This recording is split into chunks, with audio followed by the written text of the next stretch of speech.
Good day mga bossing. Again, another update tayo sa ating ATR 160. So, another sharing of knowledge at hopefully nakakatulong ako sa ating mga new owner ng ATR 160. Kung nakakatulong ako sa inyo, mag-comment nga kayo dyan sa baba ng yes. Alright, so ang topic natin for today is about ATR 160 first PMS. So maraming tanong sa Facebook page natin, sa vlog ni Kosa, and sa YouTube channel natin na vlog ni Kosa regarding sa first PMS. Bossing, ano bang ginagawa sa first PMS sa ating ATR 160? Bossing, magkano ba yung first PMS na babayaran?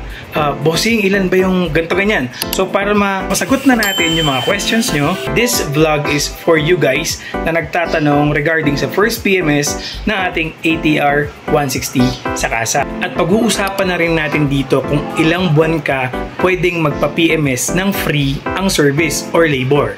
Alright? So tuto ka lang dyan, tapusin mo tong vlog at marami kang matututunan. Kung gusto mo, i-share mo na din para mas maraming malaman yung ibang mga ATR 160 owners. Alright? Let's go! Kapag umabot na ng 500 kilometers ang ATR 160 mo, agad-agad ka nang tumawag at magpa-schedule ng first PMS mo. Lagay ko na dito agad yung number ng pwede mong tawagan sa main Caloocan kung doon ka kumuha ng unit. At syempre kapag nakapagpa-schedule ka na, huwag mo rin kalimutang dalhin ng iyong booklet or warranty booklet mo. At ito ang mga possible gawin sa iyong first PMS or 500 km PMS. Change oil, change gear oil, brake caliper cleaning, CVT cleaning, check drive belt, tune up, check spark plugs, and check wheel spoke. At ang possible mo lang bayaran dito ay ang change oil, gear oil, at CVT cleaner na ginamit sa motor mo. Yung tatlo lang yun. Yan yung mga guidelines nyo sa first PMS or first 500 km na ATR 160 nyo.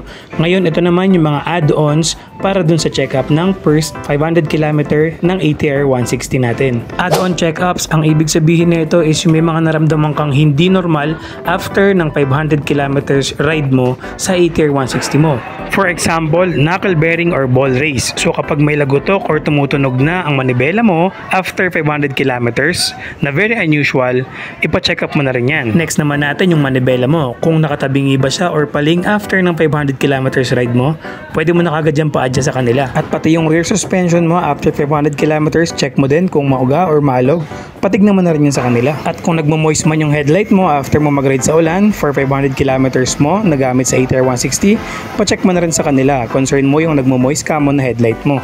At yan mismong guidelines na yan na sinabi ko ang pwede mong sundan kapag nagpa-first PMS ka sa kasa. Yan, so sana po malinaw sa inyo. Ang next na topic naman natin ay regarding sa upgrades at warranty. Ilang buwan nga ba ang electrical warranty ni ATR 160 at ang mismong motor sa kasa?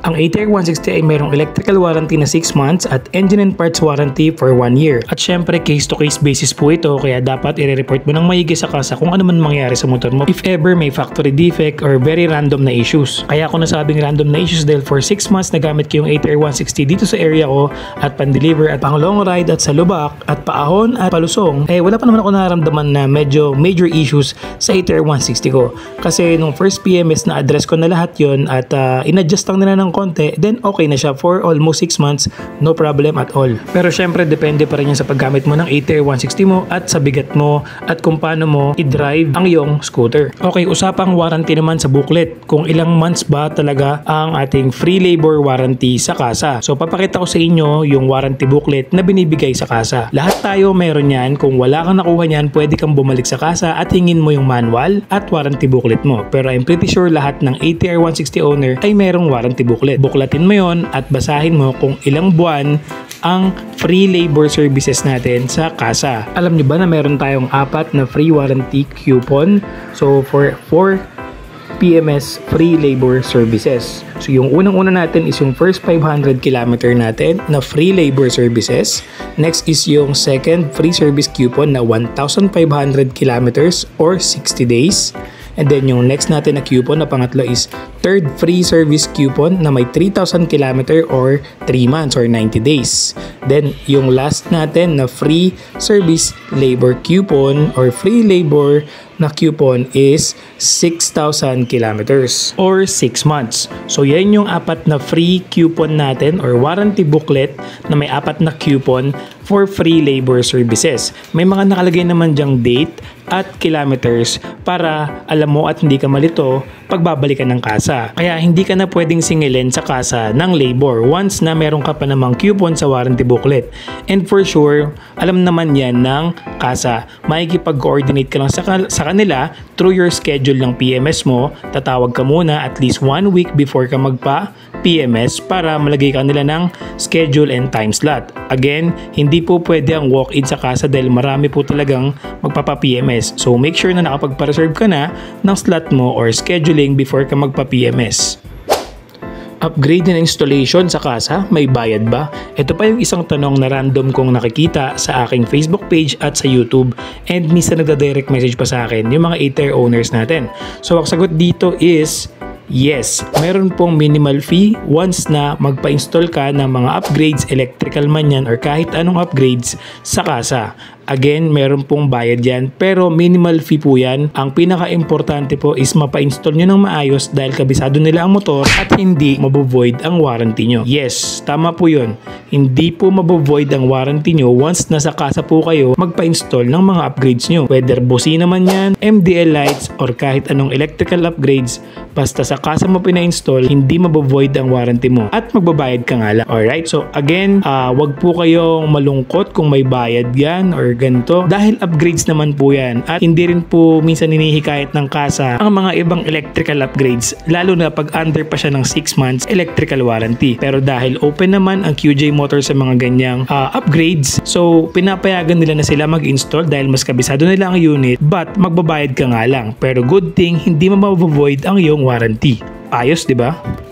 Ayun, so sana na-gets nyo yung mga explanation natin regarding sa mga question nyo sa Facebook at sa YouTube ko regarding sa ating first PMS services and warranty booklet. Again, kung ikaw ay first owner ng 8-tier 160 at nakakuha na ng unit at hindi pa alam kung ilang buwan ang free labor mo sa PMS mo, meron po kayong 500 kilometers up to 6,000 kilometers na free labor sa kasa. So from 500 kilometers, 1,500 kilometers, 3,000 kilometers, and 6,000 kilometers or total of 6 months.